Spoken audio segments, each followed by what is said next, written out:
Now, please, for a dumb guy like me, please explain what that means, Marxian economics. It's been appropriately said that the definition of insanity is doing the same thing over and over again and expecting different results. That being said, Marxist economics is the definition of insanity.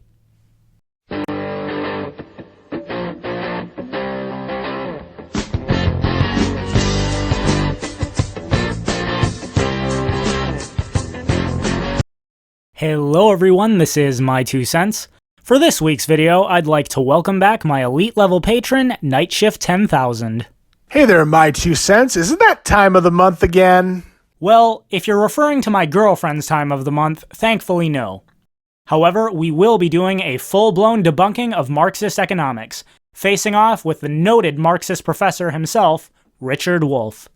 Oh, joy and elation. This is going to be another good one. I can just feel it. Hi, everybody. Welcome to the Jimmy Dore Show. We have a very special guest in studio.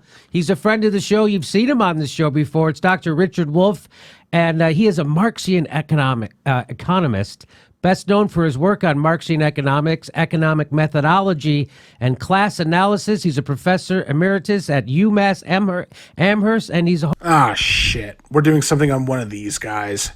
Well, doesn't surprise me that he's an American professor in economics nonetheless. Host of a weekly radio show on Pacifica, Economic Update, which is also on YouTube. Please welcome back to the show, Richard Wolff. Thanks for being here. Thank you for inviting me. Now, please, for a dumb guy like me, please explain what that means, Marxian economics. Okay, good. I'm glad you asked. You know, after World War II, America changed, and you really have to go back to make sense of this. During World War II, and I'm always amazed at how many Americans don't know this, we were allied with the Soviet Union. If you went into a post office in the United States to pick up a few stamps in the 1940s, you would see a picture of Uncle Sam hand in hand with Uncle Joe. I just want to say I was fully aware that we were allies with the Soviets during World War II. Frankly, it speaks more to government-run education and history if students didn't know that fact. It was the only time when we considered Uncle Joey Stalin an ally. The U.S. government said it was a gesture of good faith during the war. But it doesn't surprise me one bit that we aligned with them, as the United States since 1913 has been as socialist as the Soviet Union was. Yeah, Federal Reserve, I'm looking your way right now. And Uncle Joe was Joseph Stalin because he was the great ally in the fight against Germany and Japan, the fascists, etc., etc. So Americans had gotten used to our buddies, the communists in Russia. Then at the end of the war, everything changed, and everybody had to learn to hate and fear what before had been the big allies. That was a trauma. That's hard on any population. Again, aligning with the Soviet Union was just for show, so the commies wouldn't by chance join the Axis. But again, as America was, and still is, pretty much just as Marxist as the Soviet Union, I can see why it wouldn't be hard for the US government to mesh with the commies. Yes, the United States allied with the USSR for the time being because Hitler and Japan were greater enemies. Our interests were temporarily aligned. Doesn't mean we agreed with Stalin's atrocities or his country's economic plan. Well, unless of course you were FDR or any of the other progressives. And Americans got real scared that somehow the war that they had just fought to make us safe hadn't done it. We were now in danger, nuclear weapons and all of that. It wasn't only the nukes. The Red Scare had everyone running for cover as they were afraid that communism would take the country over and rob them of supposed civil rights that, in their eyes, they'd had and cherished for years. Yes, these supposed civil rights and freedoms were an illusion, but they still believed that they had them, and they feared communism's collectivist ways would take the country and their lives over. They feared that the fruits of their labors would be stolen from them, and even their lives would become worthless, as they would become subject completely to communism's ways. That's why jingoism and religious fundamentalism took off during this period. So what happened in the United States was that anything that had anything to do with Russia or Soviet Union or communism was considered so bad, so toxic, so scary that you wouldn't go near it. And since the Russians kept referring to themselves as followers of Karl Marx, this stuff applied to Marxism. And you weren't supposed to get the book out of the library, and you weren't supposed to read it. Okay, I may have mentioned this in another collab, but I completely agree that people shouldn't have been ostracized for researching communism. I mean, seriously, have you read any of Marx's works? Just reading his books alone will turn you off to communism entirely. Well, if the individual in question reading the works isn't a complete moron. Let me give you an example. I have a PhD in economics. Nobody ever asked me, as part of my curriculum to get that PhD, to read one word of Karl Marx, who was, after all, whatever else you think of him, the biggest and greatest critic of capitalism ever. Just because he's the most notable critic doesn't mean he actually had anything meaningful to say. In fact, economists in Marx's day noted that Marx really didn't contribute anything to the field of economics. His writings were only popular from a political standpoint. In 1949, Ludwig von Mises wrote in Human Action with regards to Marx's economics, "Marx's own economic ideas are hardly more than a garbled version of Ricardianism." When Jevons and Menger inaugurated a new era of economic thought, his career as an author of economic writings had already come to an end. The first volume of Das Kapital had already been published several years previously. Marx's only reaction to the marginal theory of value was that he postponed the publication of the later volumes of his main treatise. For those who may not be familiar, Jevons and Menger were two of the first major proponents of the theory that that value was determined by marginal utility, not the amount of labor required to produce a good or service. This obviously true explanation of why different people considered different things valuable hit directly at the heart of Karl Marx's theory. For if the labor theory of value was false, nearly every one of Marx's other premises came crashing down with it. What Mises is asserting is that Marx never published any further editions of Das Kapital because he was unable to respond to the problems presented by the marginal theory of value. So we have a generation, my generation, that doesn't know the most important criticism of our economic system that exists. So all it means when you call me a Marxist is, I went against the grain. I said, I'm going to read this stuff. If there's nothing in there, okay. I will have learned not to pay much more attention. I went, I read it, and guess what? I discovered there's lots of interesting ideas there. So you read the communist literature to quote-unquote go against the grain, then you became a communist, and in doing so, you embraced an ideology that literally espouses for robbing individuals of their individuality and becoming part of a faceless collective where there is no individuality or voluntary interaction. Well, I guess I found the moron. The way I like to explain it to people is simple. If you wanted to understand a family lived up the street, and you knew they had a father, mother, 2 kids, and you knew one kid loved the family, thought they were lucky to be born into that family, and the other one thought it was a psychological basket case. If you were going to write a story analyzing that family, would you talk to one kid, either one, and not the other one? Makes no sense. You talk to them both, you hear what they have to say, then you draw your own conclusions. I completely agree. I fully encourage everyone to go read Marx's writings and draw your own conclusions. Ironically, it's the Marxists who are advocating for the abolition of free speech, government control of education, and other measures to suppress ideas with which they disagree. If Marx's ideas are so obviously true, why is it that every Marxist government in history has felt it necessary to control what people learn? We live in a country that was so scared of our enemy, who had been our friend before, that we refused to look at it. It's a little bit like a child scared of a dog, puts his or her hands in front of their eyes and imagines the dog goes away. The dog doesn't go away. Marxian theory, Marxian economics, is a criticism of capitalism. It makes a whole lot of arguments about why capitalism ain't so good and we could do better. Yes, with a bunch of opinions. Arguments that make little sense in the real world and have failed everywhere they were tried, as humans cannot conform to the collectivist ideas proposed within the writings of communist literatures. On the comment of capitalism being not so good, free market capitalism with no government intervention looks astonishing and works pretty well when put into practice, with little to improve on. and always makes communism look pretty awful by comparison.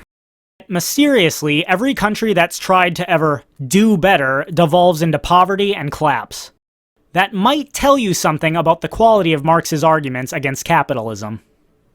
Given the situation of the world today, seems to me a reasonable thing to at least read this stuff, and that's all I ever did as I read it. And so what is Marx, what are some of his prescriptions to fix capitalism that we could implement?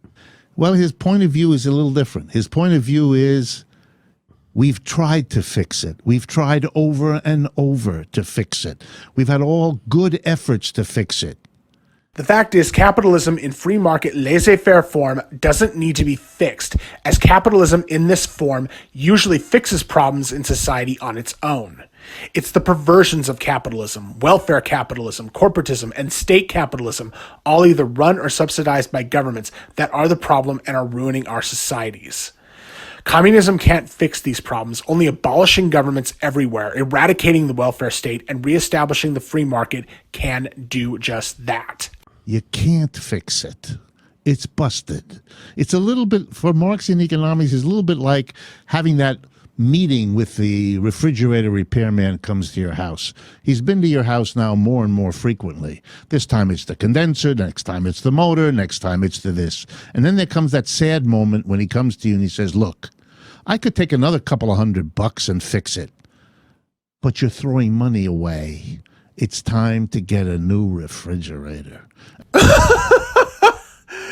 And communism doesn't do any of these things. It doesn't have a state that wastes the people's money and resources en masse.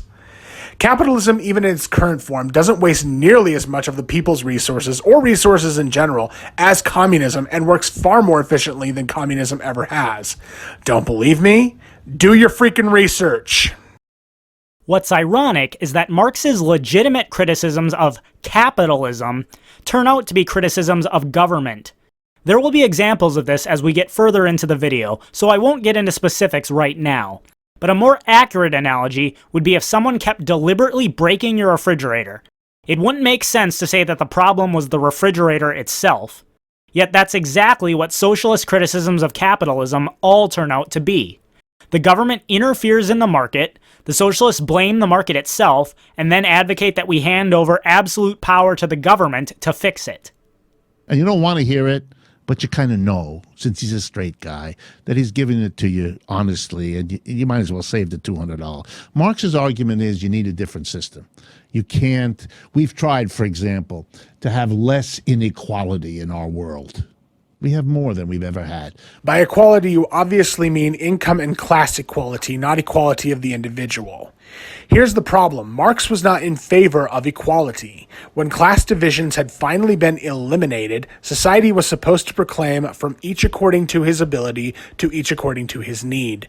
A slogan predicted for and reliant on inequality. We have inequality now that takes you back to ancient Egypt. Right. You know, Jeff Bezos has $129 billion. I mean, it's obscene, basically. Right. How? How is any of this obscene, or even wrong for that matter? And ancient Egypt, you say? Okay, point out the slaves building pyramids in our cities. Go ahead, point any of them out. I'll wait. I've noted it many times before, but wealth inequality is the greatest in countries with the most economic restrictions. If capitalism is what creates inequality, how do you explain why inequality is more common in less economically free countries?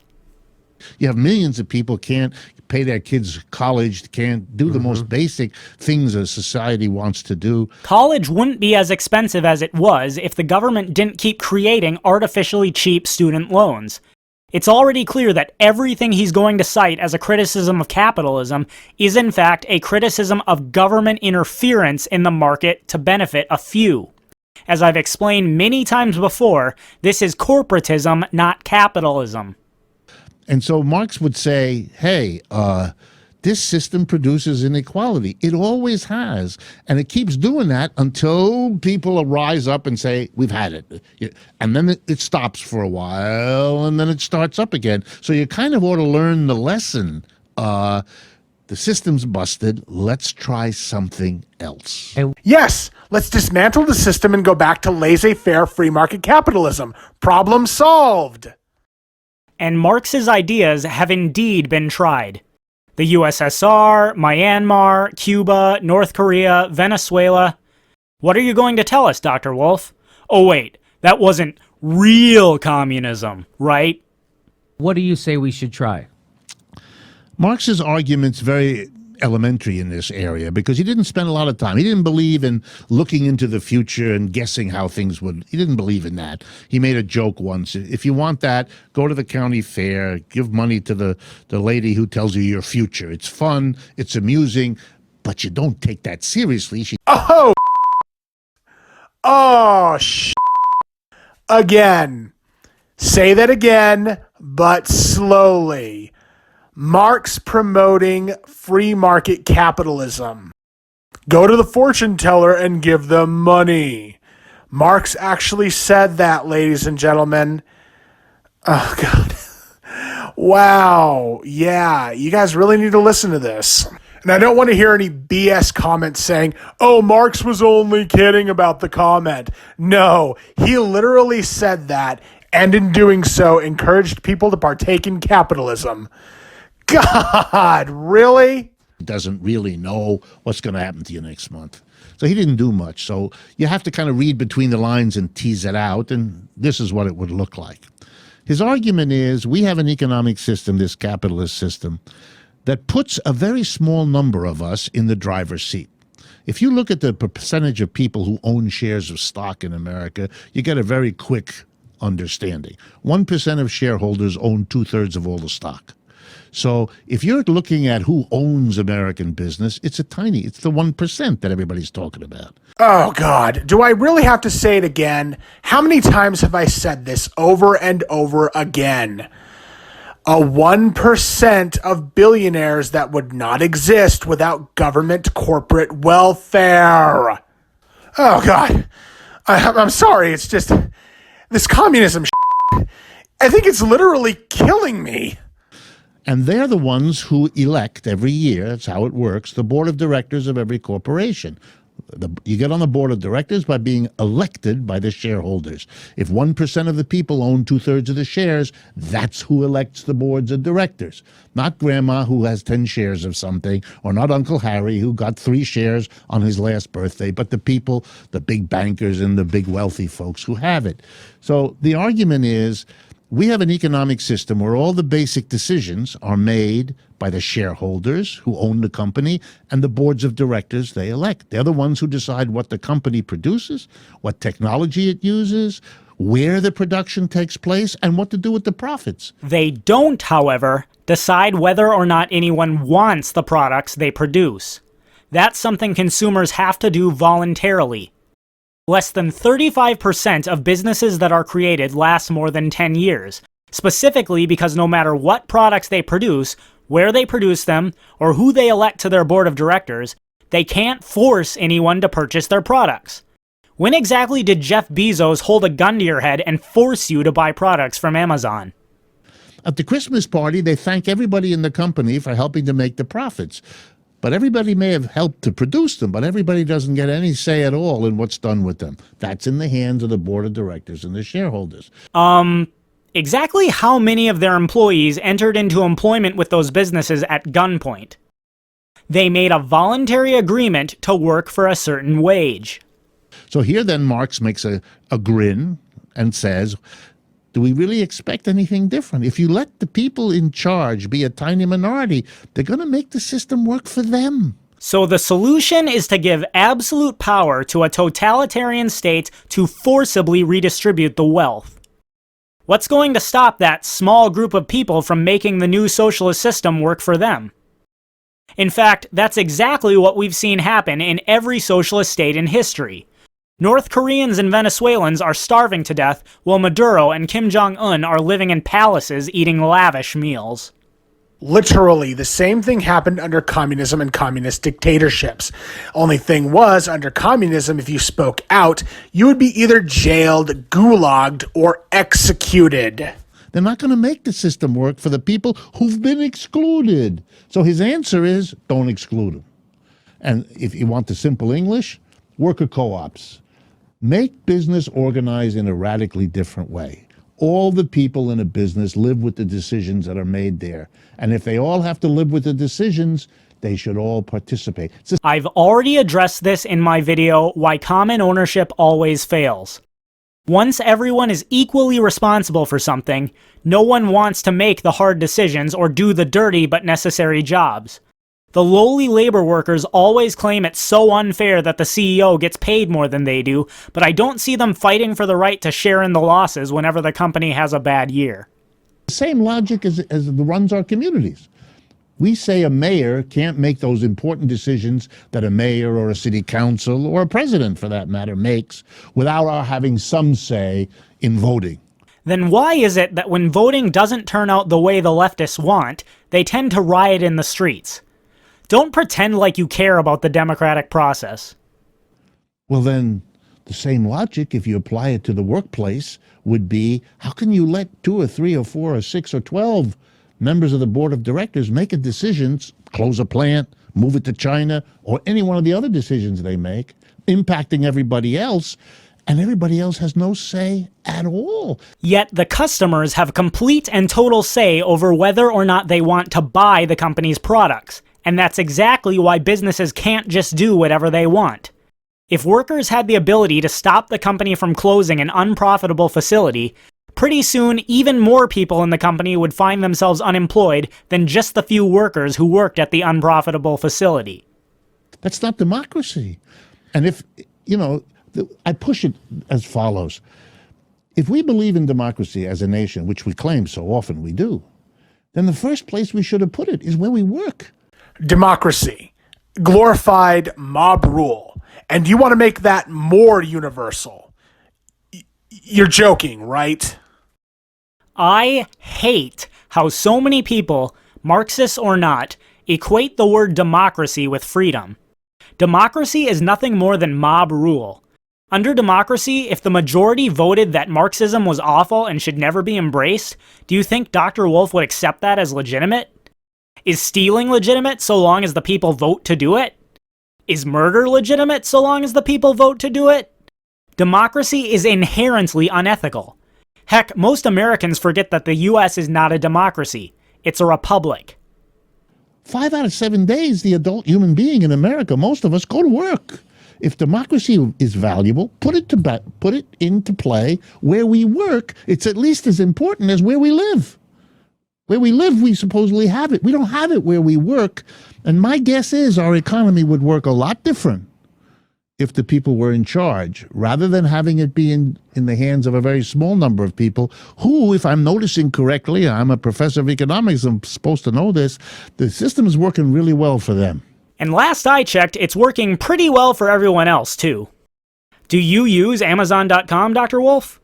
Do you have a smartphone? Who built that microphone you're speaking into? The reason the dreaded 1% who own the businesses are so rich is because they gave the people what they wanted at a price they could afford.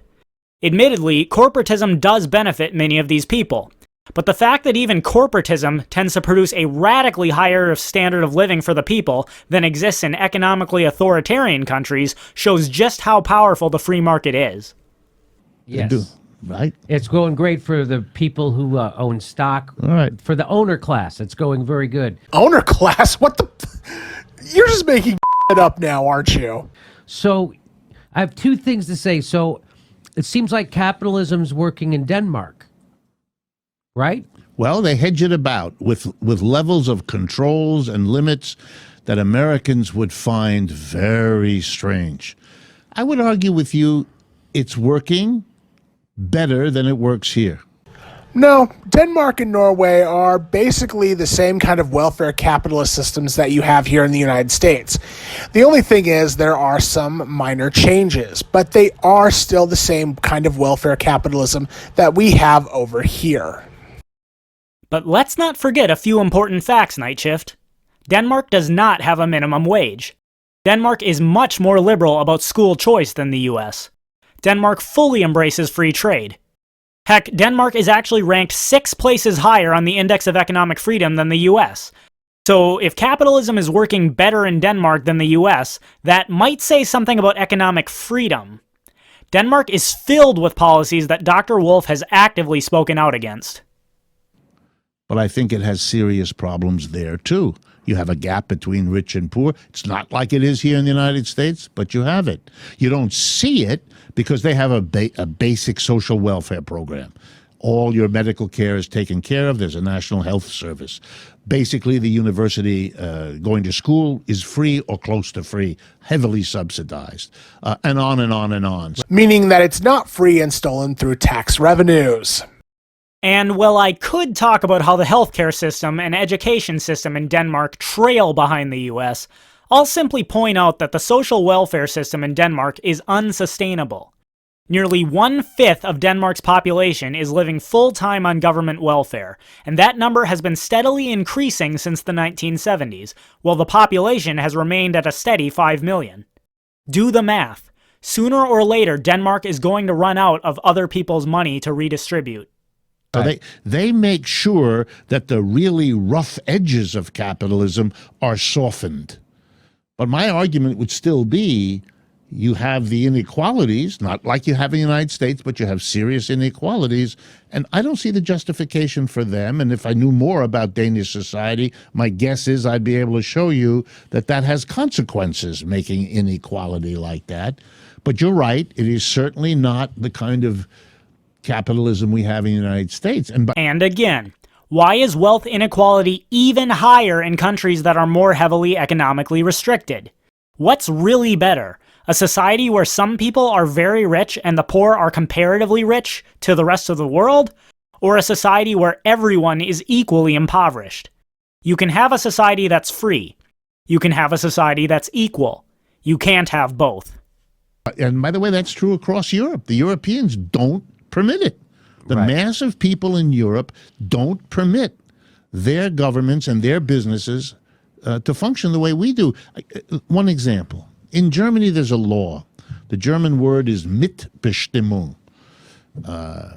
It means participating in the decision. Here's what the law in Germany says. The law was passed in 1976, so this is not new. If you're an enterprise in Germany with more than 2,000 workers, 1/2 the members of the board of directors in that company have to be elected by the workers. It's the law. That's unthinkable in the United States. That is unthinkable in the United States. That's the law. If you have less than 2,000 workers, I think it's 50 to 2,000, 1/3 of the members of the board of directors have to be elected by the workers. And Germany is an example of a country that's been doing real well in recent Economically, years. sure. So putting the workers on the board there didn't end the system, didn't erupt the system, didn't collapse it, none of it. They did better than we did for most of the last decade since the crash. And seeing as businesses are nonetheless accountable to the customers, I don't see what difference this makes. If the workers elect crappy leaders who don't give the customers what they want, they'll be left jobless. If the 1% elects crappy leaders who don't give the customers what they want, they'll be left jobless. In a free market, the power always belongs to the customers who choose when and where to spend their money. So I would argue that many in Europe have figured out ways to limit the damage that capitalism has done. And of course, that for us as here in America, that's an attractive alternative to letting the thing run the way we let it run. So a lot of people would say what we're taught or what we're brainwashed with in the United States is that the kind of economic system we're talking about in, say, in Denmark, that they would look at that as socialism. Even Nope, it's simply welfare capitalism, or another form of welfare capitalism that emulates socialism, well, sort of like us. I believe I mentioned that. even though it's not socialism, and they say that economic system makes everyone equally poor.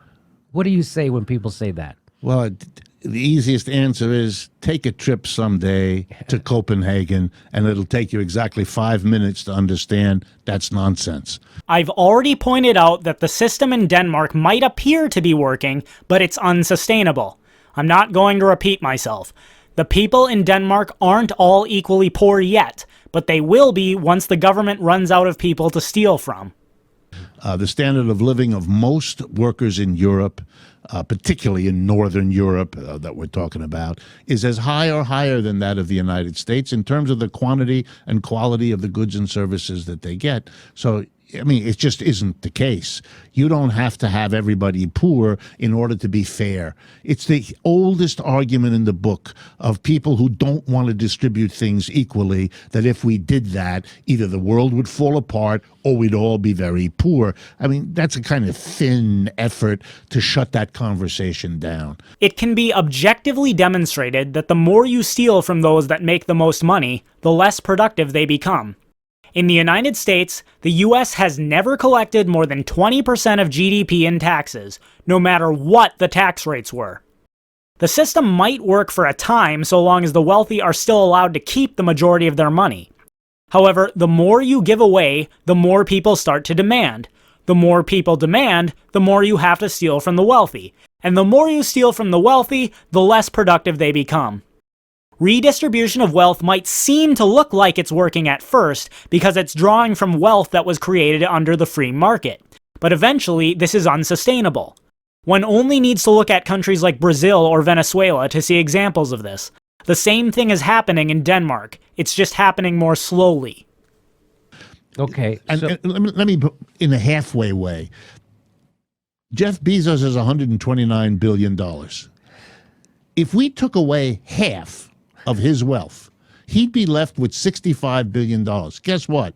That would make him one of the 10 richest people on the planet. Yes, let's just start taking people's money away from them because we don't think they deserve it. Very democratic and civil of you.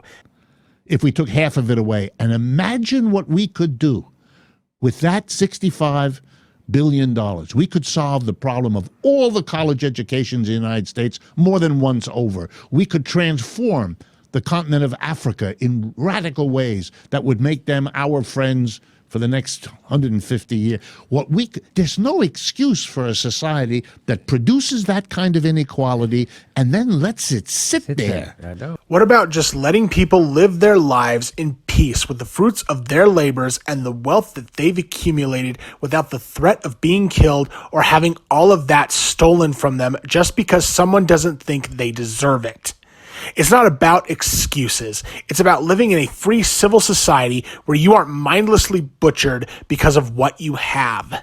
It's staggering. Well, what I've said about Jeff Bezos is that it's been estimated that to end homelessness in the United States, it would cost $20 billion. To end world hunger, it would cost $30 billion. So he could end world hunger and homelessness in the United States and still have around $70 billion left over. Making him one of the 10, Warren Buffett, Bill Gates, and him. And yet he doesn't do it. No. Yet he doesn't do it. And I always say, what kind of a person amasses more wealth than any human in history, while the people who generate that income for him are poor and on food stamps? A megalomaniac. Right. That's who does that.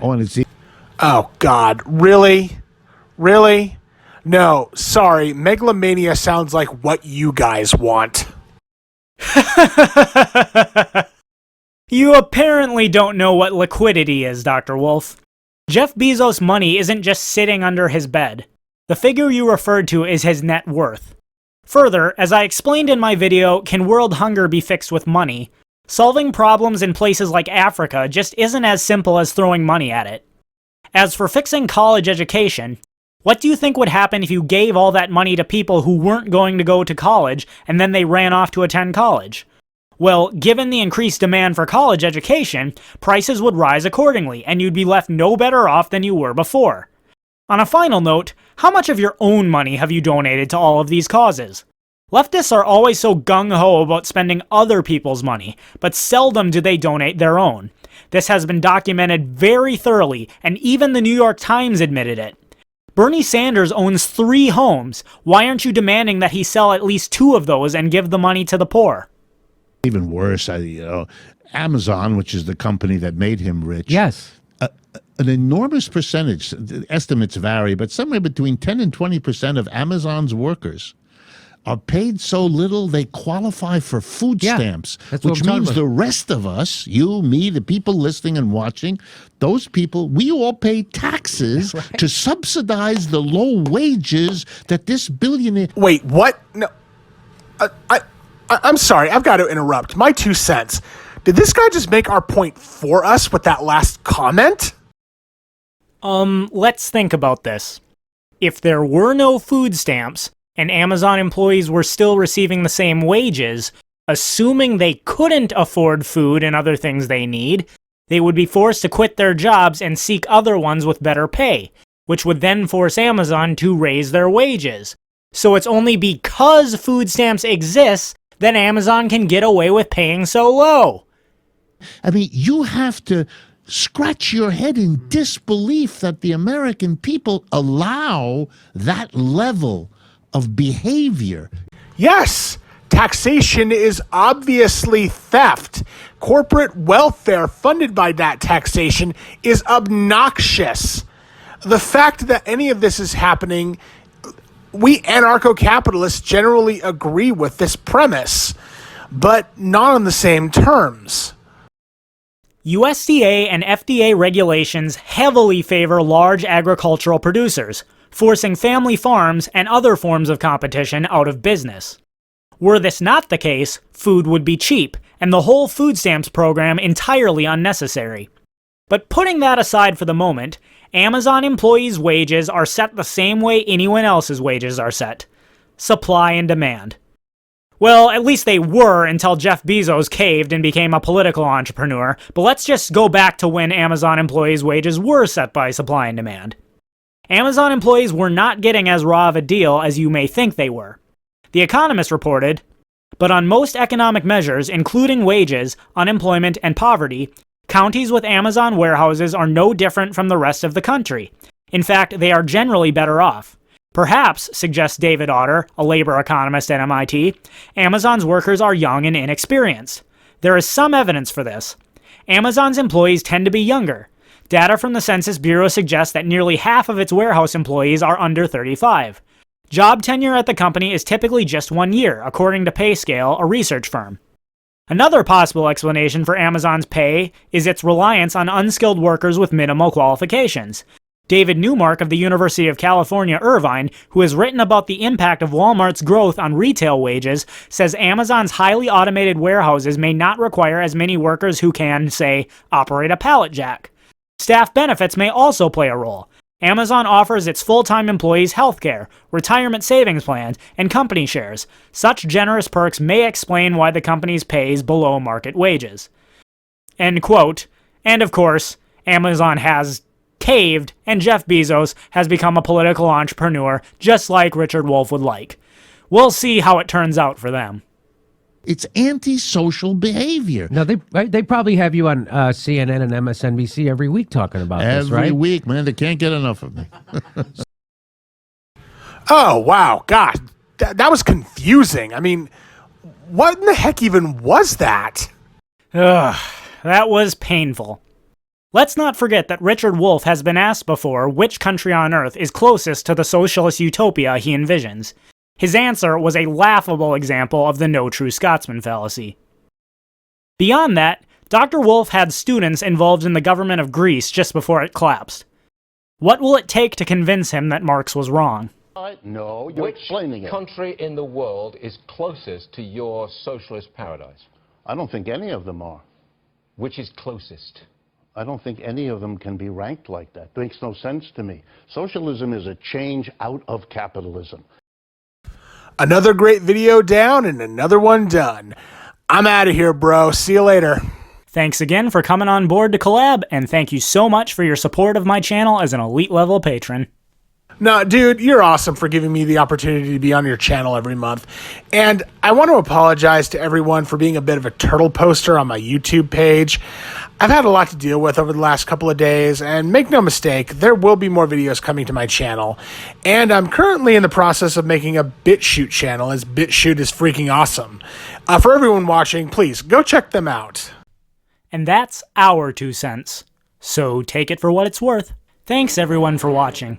If you liked this video, please hit like, subscribe, and hit the bell to receive notifications of new uploads. And if you're a fan of my channel, please consider supporting me on Subscribestar, Bitbacker, or Patreon.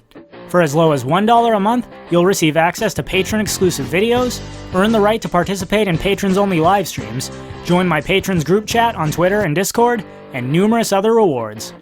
Also, be sure to subscribe to my gaming channel for a chance to hang out and chat during gaming streams. Uploads are every Thursday and Saturday, so stay tuned for more videos.